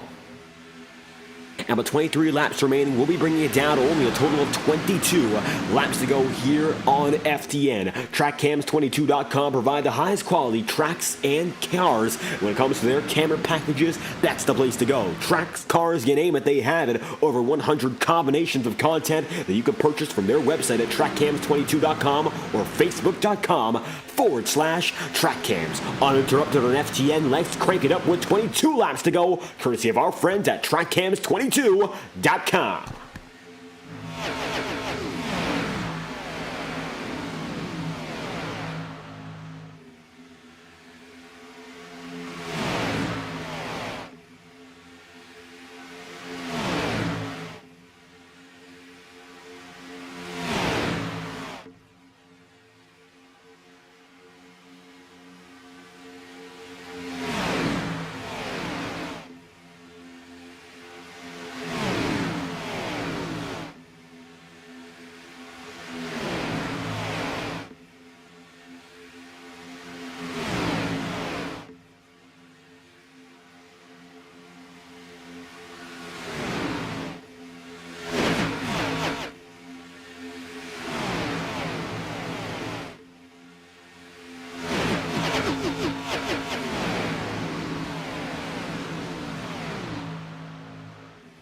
And as you've seen, with 18 laps to go, pit stops are back on the way, and drivers are splitting up their stint once again. Drivers such as Chad Mikas, Rob Ackley, Michael Stroll most recently came into pit road, and all of a sudden we have ourselves another difference in strategy with 18 laps to go. That might be the nail in the coffin, and that might be the signal that will go all the way to the end under green. The way things have gone so far, it's been a very clean race of action-packed action indeed. Action-packed action. It's taken a bit twice, and it's a bit redundant. However, Talladega, it describes itself. It is one of those fast tracks, always up in the air. The speed, it is remarkable. And tonight, despite the fact we expected some big wrecks, we haven't seen quite a lot of anything. We saw a bit of an incident down a pit road with Sean Carmody making some contact, what looked to be with the driver of the number 13 of Blake Gordon.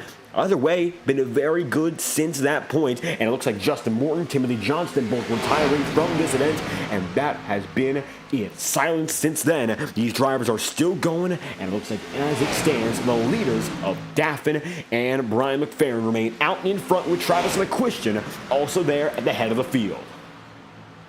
Now with 17 laps to go as drivers roar by, you can see now there are different packs forming in timing and scoring, but how's about we take our drone around the track and find out what's going on a bit more specifically, because it's a lot more intricate than you'd see with one pack. So we're looking at one pack right now. That is your main leading pack, but as we take our drone out for another flight, a few other packs are going to fly right by us, and they'll tell us a bit more of the complete story. It's not just the drivers such as Daffin, McFerrin, Cody Griffin, Thomas Bressi, and those still who are leading, but there's going to be other packs around the way. So taking a look as we go through turns 3 and 4 to find out who's also driving in the field, and you'll see another pack coming this time by.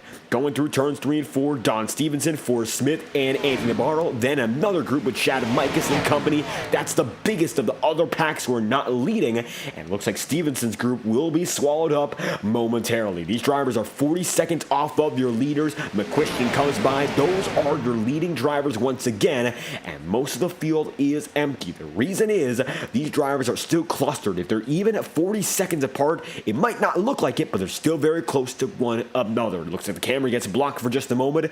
As we take turn 3, it's going to be empty again. The backstretch will have every pack coming right at us, and right now it's a calm before the storm with 15 laps to go. 74 laps of racing. We've gone so far. Now the first pack comes by, then the second of Mikas and company.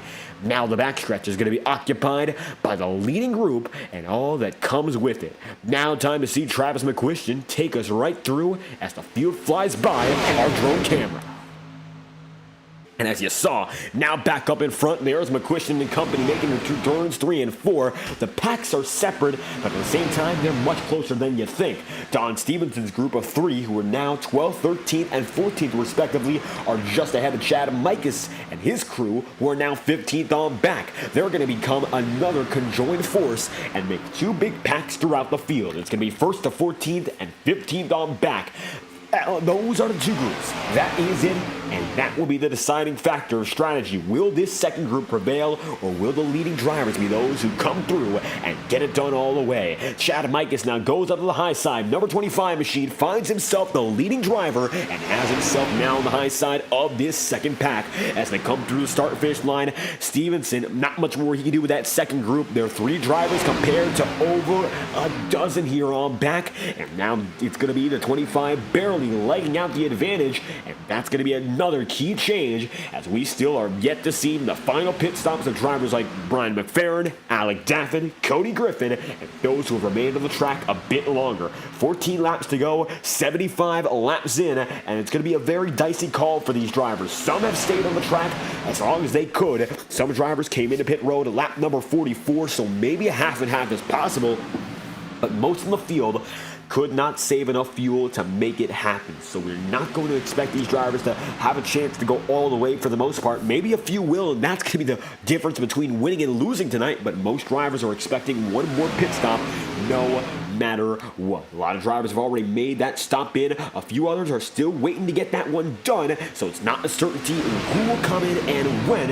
It's all up to the final few laps. It's not a game of chance. These drivers know what's up next, but certainly a different perspective being up in front. Thomas Bressi now finds himself in the 4th position. He's going to be in the Exalted Chevrolet as always and looking for win number 3 in the Tour. The VR camera back up at the bottom right of your screen. And for Thomas Bressi, this number 24 crew have been on it all season long, and they're looking to go back-to-back at Talladega, which still looks to be a possibility as they're out here in the main pack with a dozen to do it. Now, Bressi remained on the track longer than almost anyone else, went till lap number 44, and he's going for the half-and-half split to get this race win. Most of the drivers not able to make it until lap 40, and now all of a sudden, it could be that number 44 machine. Well, now the 24 we're looking at, and the 46 right behind him, making moves with Matthew Thunhorst. They're going to be splitting up that number 8 machine, 2 Chevys and a Ford, looking on at Cody Griffin and Sean Carmody right there. Carmody's one of the lap machines also involved with these leading drivers. Of course, Carmody, McQuiston, we saw Alan Rowell too. Lappers have been a very important part of this one, even if they have not been fighting for the win themselves. They're still there, and they can still make an impact. So keep an eye out for the field with not only your leading drivers and not only the other groups, but lap cars. If they're not out of the race, they're not out of the picture. They could still be part of it until the very end. And now Brian McFerrin gets led around the track by Travis McQuiston. The number 93 has the pack up in front, and it's McFerrin, the leader overall on timing and scoring with 11 laps to go.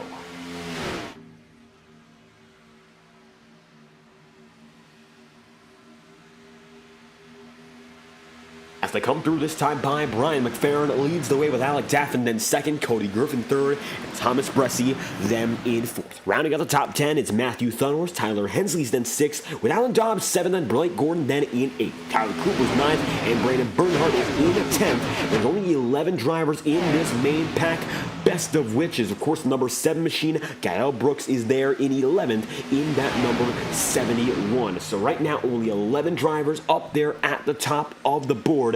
Then, with 10 laps to go, you'll go on down to Chad Mikas.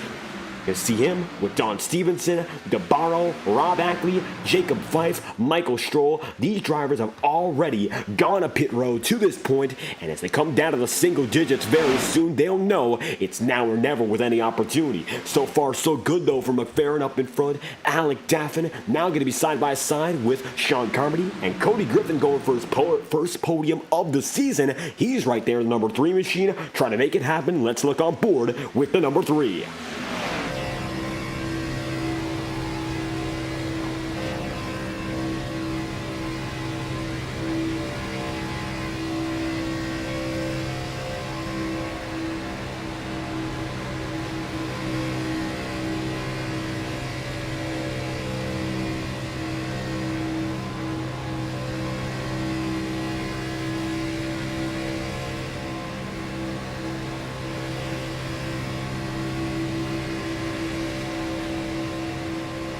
Now with Cody Griffin now right behind the leading drivers, 9 laps to go. This could be the biggest opportunity all season long to come through with the win. It is, of course, Cody Griffin in that number 3 machine who's coming through with this Darlington throwback yet again, and we haven't seen much of him this season, a part-time campaign, and either way, he's been there every single race since that point, at least in some capacity, trying to get it done. Now the number 3 machine is there, up in front, at the line with 8 laps to go, and he's put himself in a great spot to maybe get it done, but Daffin and McFerrin still hold the keys to victory lane, and right now, Brian McFerrin especially has that advantage with Travis McQuiston right ahead of him. Number 93 is there, leading through, and the Alabama Gang super stretch sees itself with only a few drivers right now. Main pack is separate by now 30 seconds to the remainder of the group. Chad Mikas, Rob Ackley, Anthony DeBarro all working together here. They still want a chance to get up in front, but odds are if these guys have not come down to pit roads at this point, there's no reason for them to come down at all. It's a small pack up in front that will determine the race victory, and with so few up there looking for the checkered flag, it's going to get crazy when they all get up there at the final lap. Now, right now, most of these drivers are still spread apart, knowing how it can be, of course, bit of a longer game to play, even in these final laps. When it comes down to like 3 laps to go, 2 laps to go, you'll see drivers pushing as hard as they can, like it's been a white flag for that much longer. Brian McFerrin there, the number 7 machine, leads the way. Alec Daffin second, Cody Griffin then in third. Bressy's fourth, and it's going to be Matthew Thudorst then in fifth, and it's Tyler Hensley, position number 6. That's the way it's gone to this point with 7 laps to go. It's been 82 green flag laps of racing, and it looks like tonight we might find ourselves a caution-free event. Now, if it is going to be a caution from this point onward, we're going to be sent into an overtime procedure, which will have us extend the race for a green-white checkered. After our extended distance, we'll have at least 90-odd laps of racing. We have 88 scheduled today. If we have no cautions, that's the way it will go. If we have 1 caution before the 5-lap-to-go marker, there's still a chance. But if we get anything later than that, the race will have to go past our scheduled distance. And right now, Brian McFerrin finds himself up in front, hoping not to see that caution. So far, Daffin has not contested him at all, and it looks like everyone further on back still has not gotten a chance. 6 laps to go, single files the way it's been, and the Evolution Disc Golf 234 has another few laps to go until the checkered flag waves, and we'll have a winner decided in victory lane tonight from Talladega. Michael Stroll might not have a chance to go back-to-back tonight, but he's there in the second pack waiting if things get wild. Right now, though, with 6 laps to go, the chances are still slim, but if Stroll gets that shot to regroup, he's certainly one of the drivers to keep an eye out for. He's got Boomer Logan, Rob Ackley, Nick Tarbuck all working with him here. And they're going to file out that number 27. Anthony DeBarno now finds himself in the middle of the groove. Chad Mikas controls the bottom, and it's Rob Ackley up top. So Domination Intimidation Racing, they control this second pack in its entirety. Keep an eye out for how much more control they can grab as they continue to use those teammates to their advantage. Now, Travis McQuistion still has that control. It is Brian McFerrin right behind him, and still, these two have been conjoined with 5 laps remaining. We've only got one more Next Level Racing promotional break to show you, so we're going to get it out of the way here and now with 5 laps to go. Next Level Racing provides high-quality sim racing performance products for dedicated sim racers who deserve nothing but the best. And they'll come down to pit road. Pit strategy is on, and we'll bring you back to the action right now. Now is not the time to go away. This is the most important part of the race. The money stop is in effect. Drivers come down low. Daffin comes in with McQuistion. In goes McFerrin, and just like that, drivers go to the pit road, and we find ourselves cycling with 4 laps left. Now we see the drivers come down, still a pack out in front. We'll be right back after this brief message, courtesy of NextLevelRacing.com. Pit strategy is on, and we still expect a few more pit stops to wrap off the night.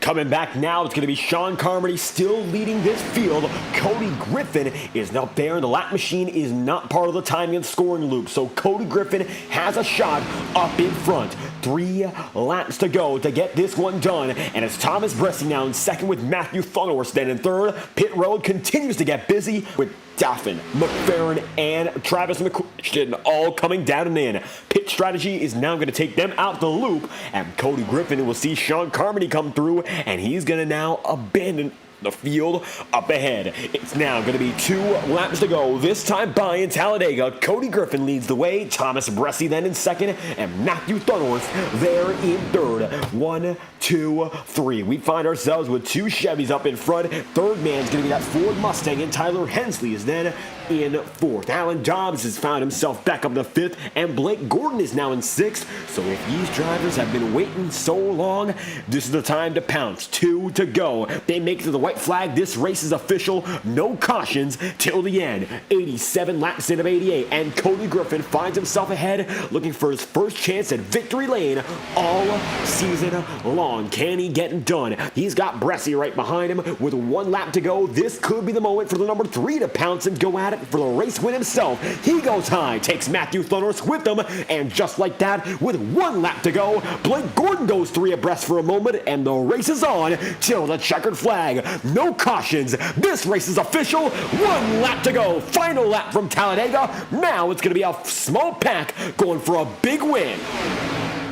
Bressi going to be up in front. Number 24 machine has that advantage. Blake Gordon going to be there on the high side. Number 13 machine now is a push from Gael Brooks, and Gael is desperate for a win himself. Multiple drivers who have not yet gotten a win this season, and they're all up there looking to make it happen. Kyle Cooper goes 3 wide. They're bobbling. Blake Gordon is going to barely save it and holds on in the middle. Alan Dobbs now goes down to the middle groove himself. Just like that, driver of the number 05 machine is side by side with Thomas Bressi. Final lap, and they'll go through the tri-oval this time through with Bressi, the man advantageous. Nobody looks to go after him, and the apron is wide open. But either way, as they come across the start-finish line, Thorous goes high, but it's no use. Thomas Bressi defends at Talladega. It's his 3rd win of the season, and he comes back to the Superspeedway where he won last season to do it again. Bressi wins a clean race through and through, 88 laps, no incidents, and the 24 is a winner again. Man, oh man, this one at Talladega was fantastic. Hensley gives him a shove, and this was probably the cleanest race at this track that we broadcasted, period. 88 laps, no cautions, not even a minor incident. There was a pit road scuffle, that was it. And no yellow flag called throughout over 230 miles of action. An incredible night for Thomas Bressi in the cleanest race of this league's history, potentially. Talladega, the stakes there, the super speedway nature, it's all defied, and the 24 comes through as the winner tonight. Thomas Bressi wins over Matthew Thunderous in 2nd with Gael Brooks in 3rd. Alan Dobbs is then in 4th with Tyler Hensley, then in 5th. Going to be Brandon Bernhardt in 6th and Blake Gordon then 7th. 8th is Kyle Cooper with 9th.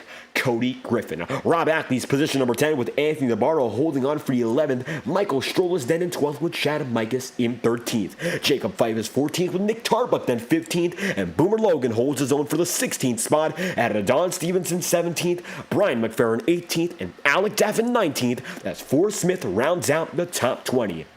Then from there, going to be Casey Shue, 1 lap down in 21st, Cal Falarski 22nd, and Alan Rawwell, position number 23. From then, it's going to be Jonathan Giervon 24th, Travis McQuiston in 25th, and 26th goes to Andrew Schaub with Sean Carmody, position number 27.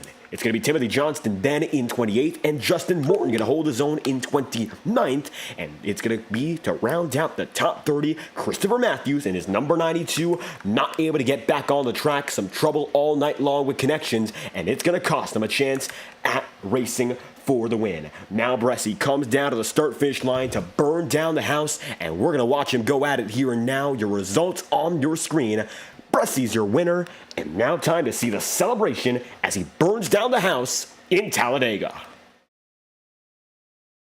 Thomas Bressi creeping up to the start-finish line here and now. Time to see the winner again, getting to work in a 3rd celebration of the season. Checkered flag flies for Thomas Bressi. Now he'll burn down the house.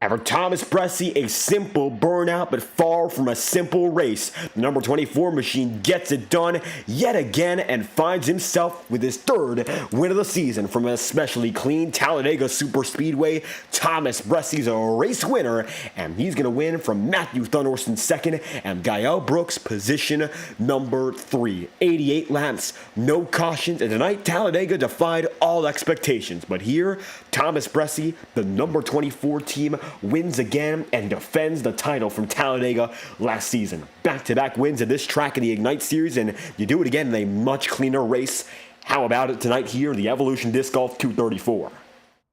Yeah, how about that? It was a good race. It's been a while, I think, since I've run a whole race at Talladega without a wreck and fuel mileage and everything. So hats off to everybody really for running a pretty clean race there. I think I heard like the second pack wrecked across the line, but either way, caution free. Dega's pretty good. So, yeah, it was an interesting one because I mean, really from the start, we didn't like our team. We didn't think it was going to be a one stop, and we just started saving fuel in the pack. We're like, maybe. So we were stretching it as far as we possibly could um, in that first run, and it was at least that way we knew for the second run. It was like, okay, we got to save like right off the rip if we're going to try and get to the end, and it was close. I mean, there was like Cody had ran out on the last lap, but he spent a lot of that last run like a full lap, 2 laps down or whatever on making it on fuel. So we were really trying to pace ourselves. The pack was backing itself up, trying to,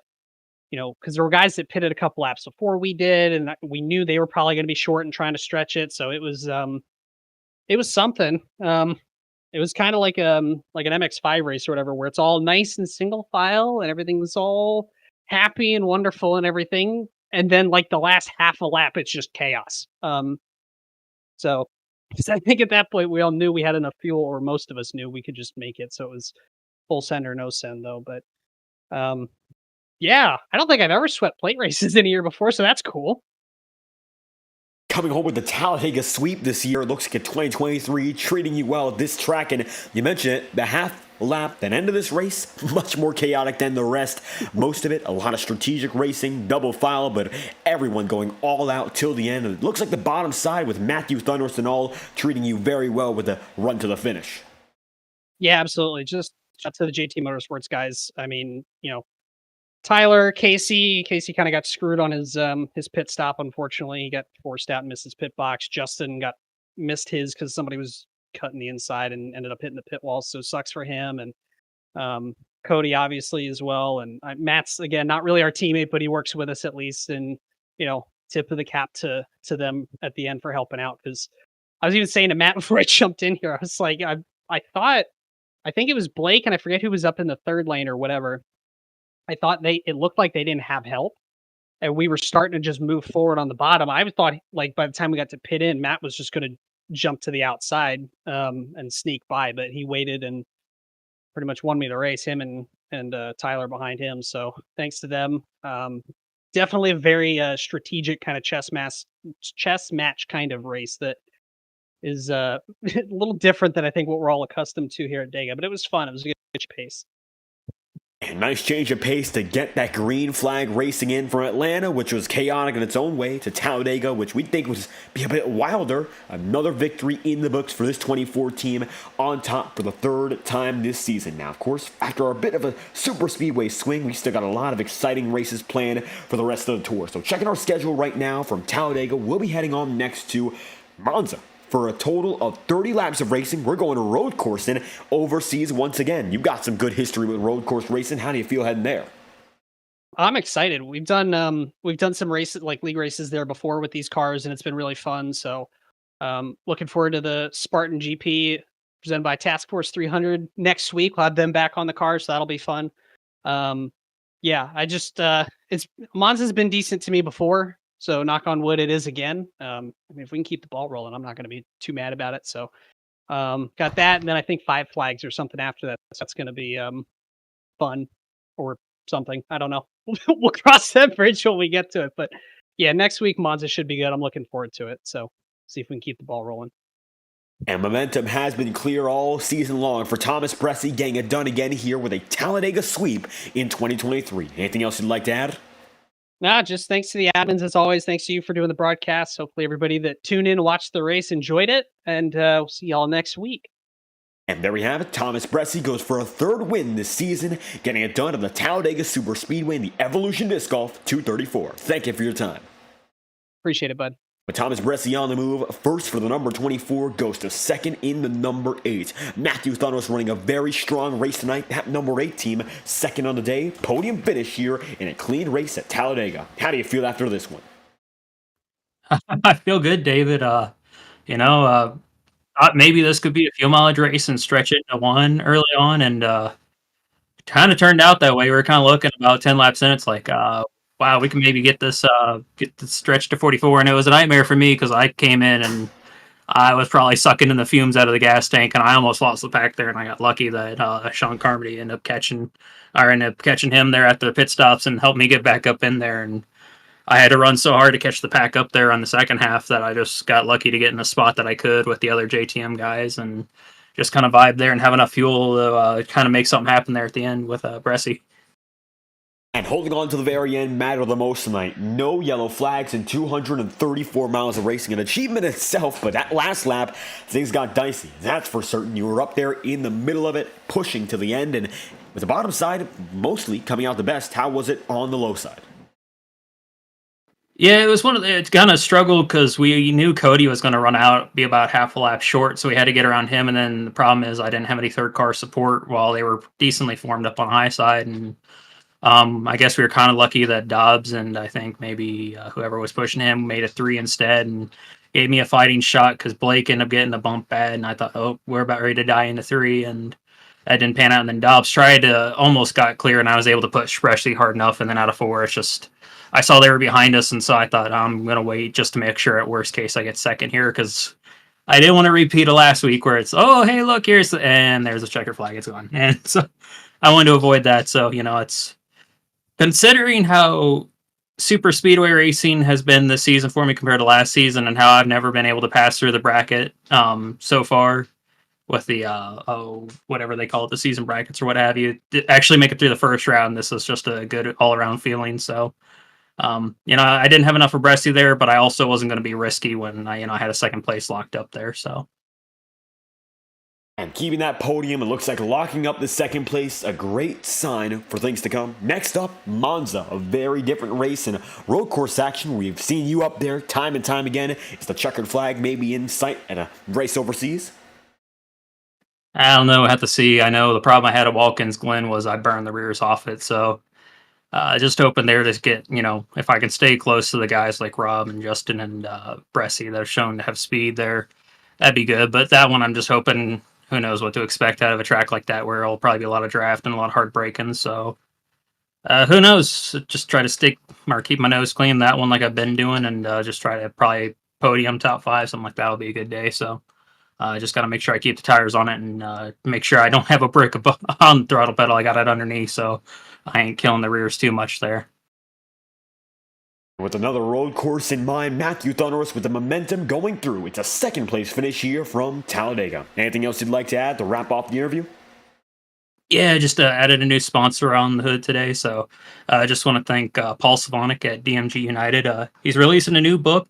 First one of the series was Legacy Drive. The new one comes out in November called Though I Fall, both racing series based around road racing stuff. The first one, I think, is V8 Supercars. The second one either is that or GT3. So you can get them both on Amazon. And I enjoyed the first book thoroughly. I'm looking out to the second one. So if anyone's curious on that, you can get it in hardcover or on Kindle on Amazon. I think Kindle, you can get it for like $3 or $4 each. So if you're looking for some racing and there's nothing on, might be able to hop into some pages and read something that way. So, and just thanks to everybody else at the Integrity Ignite series and all the sponsors we have that help put this on. So it was entertaining to kind of have an O2 kind of style Dega race where we got a green to the end there. So just thanks for everybody racing. Thanks for everybody that helps put this on. And thanks for everybody at home that watches. And hope y'all enjoyed and see y'all next week. And looking forward to another successful run next week. Matthew Thunders pulls it through for a second place finish here in the Evolution Disc Golf 234. Thank you for your time. Yeah, thank you, David. With Matthew Thunderst on the move, one more driver inside the top 3, and what a night it was for Gael Brooks. I believe this is his career best finish, and the number 71 machine gets into the top 3 with a photo finish at the line for that third spot. How about it for the 71 team? Podium positions here at Talladega. Third place, how you feeling? I'm tired. That was stressful. It was I mean, from the drop of the green, it was try to work the fuel numbers because I was looking and I could tell it's like it's gonna be tight if you can make it. So I'm always one for the fuel gamble. I love doing it, and I like especially love it when it plays out like it did. And it was just so stressful because then you get to the guys that you know are all in the same bag, and it's like, okay, when do you go? And so I was kind of caboosed in that line at the end, and so I was like, okay, I think it was about half a lap to the white flag. Is like I'm all the way at the back. I got to do something. And so luckily I picked up Blake, and then that kind of got everybody going and was able to kind of shuffle me around. And then it got a little squirrely. I was trying to push Blake and I got him a little bit upset there. The car just was not happy with me pushing. So I kind of had to bail and I jumped down to, again, that at that point, just kind of being greedy. So apologies to Blake on that one. And then, yeah, just was able to bring a home third. Was hoping maybe something might happen to sneak my way and I could snag a W, but not in the car tonight, but still really content with the results though. And a great result for this team to get it done in a caution-free race. Nothing to separate the action. Strategy had to be on point, and very few drivers made it all the way in that 44-odd lap stint, splitting it half and half. It looks like only 9 drivers got through, so a very selective group to get it done, and you were part of that one. So you mentioned it, strategy, very tough to work with. So how was it managing to save fuel in that first run where drivers were a bit more aggressive? It was, yeah, it was. I was kind of towards mid back of the pack, and so basically, my main goal is just to try to avoid being full throttle as much as humanly possible. And so I rode the bottom line, just shorter distance, and the bottom line usually checks up a little more. So I was like, okay, I can sneak out of the throttle a little more. And then you could also kind of get a vibe for the guys that were thinking the same thing, that they were kind of doing the same. But what I had to be careful was not to fall too far back, because then you might have to worry about like if something happens and the field stretches out a little bit, you have to chase them back down. And so it was just balancing kind of where you wanted to be in the field, and then trying to just bide your time. But yeah, it was really just as little on the throttle as I could be without really having to then like play catch up again for a lap and kind of undo all the savings that I had. It was definitely, my foot was sore just trying to like part throttle it for that 88 laps. And it looks like despite all the wear and tear, this 71 machine gets it done for a third place finish before we head overseas for a trip to Monza. Road course racing, it's going to be international, definitely a change of pace. So what's going to take to maybe keep the good times rolling and keep this 71 team up in front?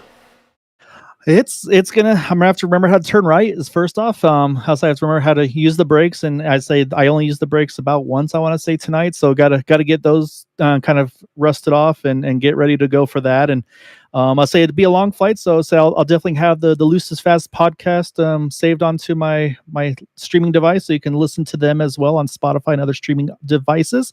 And of course, for watching other races, you also have the Motorsport schedule on Instagram. That's a great place to check out what racing is going on. So I've got my things to watch and do on the plane, so I'll be distracted on those long flights. And there we have it. Number 71 machine of Gael Brooks pulls it through. The Ford Mustang rounds out the podium here in the Evolution Disc Golf 234. Now, I know you mentioned a few sponsors there, but if there's anything else you'd like to add, be sure to let us know here as we wrap off our interview. Well, I mean, I got to thank you guys. I mean, I love the broadcast. You guys always do an amazing job. Of course, I get in trouble if I don't thank the admins, because I know a handful of them personally, and I know how much time and effort they put into this league. And I'm sure they're thrilled right now, even if they maybe didn't get the result they wanted to go caution free at Talladega. Definitely a big shout out and praise to them. And of course, to all my teammates at Pelletier McQuistion Simulations. I'll say it wasn't the banner night for the team, unfortunately. Had some hardware issues, had a missed grid, and then unfortunately went caution free. But it's always just fun hanging out with them, and also Brian McFerrin as well was hanging out with us tonight. So it's always good to, even if you don't have a good night, just hanging out with your buddies. So really want to thank them all as well. There we have it. Third place to Gael Brooks, pulling it through for a career best finish here in the Integrity Ignite Series. To 71 rounds out your podium here in Talladega. Thank you for your time. Thank you, sir. And there we have it. Gael Brooks on the move. The number 71 machine rounds out the podium with a Matthew Thunor second, and eventually coming through for a sweep of Talladega in 2023. It's Thomas Bresci back-to-back here in Alabama. How about that for the 24? What a race it was. 88 laps, green flag.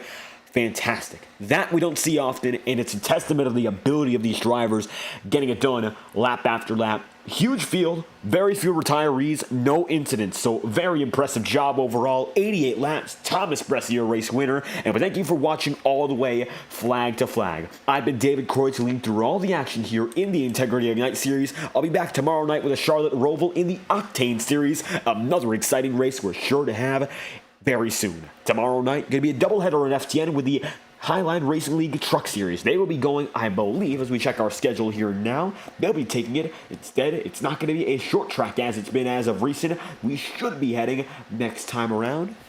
Looks like I lost my schedule here, but next up on tour Tuesday night, it will be the Roval Ignite Series, going to the Octane Series tomorrow, and the Truck Series will be at New Hampshire next week. It's Talladega this week. Getting a bit of confusion here, but all the same, Talladega, 50 laps tomorrow. Just to wrap off our schedule update for tomorrow night, going to be another exciting one to watch on FTN, so if you enjoyed tonight's broadcasting, be sure to leave a like and subscribe. It's always greatly appreciated. It's the most direct way to support this channel and all that we do. Thank y'all watching again for watching live on FTN, and we hope to see you all as viewers whenever we're live on the channel. From our studios to your homes, if you enjoy this presentation, be sure to leave a like to the channel and subscribe.